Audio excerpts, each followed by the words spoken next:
2010 সালে বিজয় শেখর শর্মা পেটিএম প্রতিষ্ঠা করেন। ভারতে যখন প্রথমবার পেটিএম ডিজিটাল পেমেন্টের সঙ্গে সাধারণ মানুষের পরিচয় করিয়ে দেয়, তখন কেউ তাকে বিশ্বাস করতে পারেনি। 2010 থেকে 2015 পর্যন্ত তাকে অনেক সংঘর্ষ ও মানুষের বিশ্বাস অর্জন করতে হয়েছে, কিন্তু গেম চেঞ্জ হয় 2016 সালে।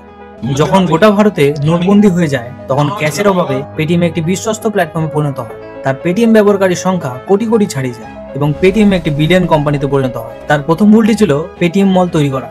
তিনি ভেবেছিলেন অ্যামাজন এবং ফ্লিপকার্টের মতো কোম্পানি যদি অনলাইন রিটেলে এত বড় সাম্রাজ্য তৈরি করতে পারে, তাহলে পেটিএম কেন পারবে না।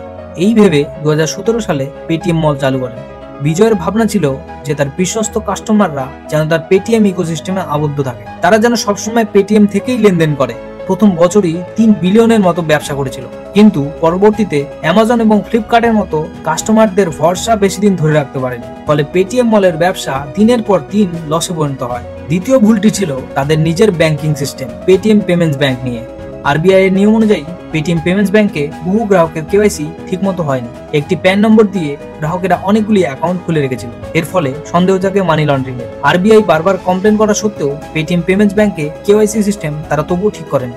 এর ফলে পেটিএম পেমেন্টস ব্যাংকে কোটি কোটি টাকা জরিমানা দিতে হয়েছে। এই দুটো ভুলের কারণে পেটিএম কে বন্ধ হওয়ার পরিস্থিতিতে পৌঁছাতে হয়েছিল।